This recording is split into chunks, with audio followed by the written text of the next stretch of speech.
Hi అండి. రైస్‌లోకి, రోటీస్‌లోకి అద్దిరిపోయే టేస్ట్‌తో పన్నీర్ మటర్ మసాలాని ఏ విధంగా తయారు చేసుకోవాలో చూపిస్తాను.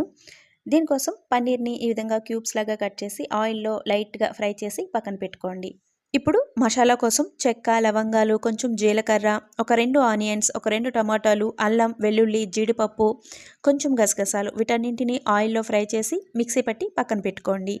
ఇప్పుడు స్టవ్ పై ప్యాన్ పెట్టి అందులో ఆయిల్ వేసి పసుపు, కారం, ఉప్పు, ధనియాల పొడి వేసి ఒక్కసారి ఫ్రై చేసుకున్న తర్వాత అందులో కొంచెం వాటర్ వేసి మనం ముందుగా ప్రిపేర్ చేసుకున్న మసాలా పేస్ట్‌ని కూడా వేసి మూత పెట్టి మసాలా పేస్ట్ దగ్గర పడే వరకు ఉడికించుకున్న తర్వాత అందులో మనం ముందుగా బాయిల్ చేసి పెట్టుకున్న పచ్చి బఠానీ, అలాగే ఆయిల్‌లో ఫ్రై చేసి పెట్టుకున్న పన్నీర్ ముక్కలు కూడా వేసి ఒకసారి కలిపి అందులో కొంచెం వాటర్ కూడా వేసి మూత పెట్టి దగ్గర పడే వరకు ఉడికించుకుంటే పన్నీర్ మటర్ మసాలా రెడీ అవుతుందండి. వేడి వేడి రైస్‌లోకి, రోటీస్‌లోకి చాలా బావుంటుంది. తప్పకుండా ట్రై చేయండి. వీడియో నచ్చితే లైక్ ఇచ్చి వెళ్ళటం మర్చిపోవద్దు ఫ్రెండ్స్.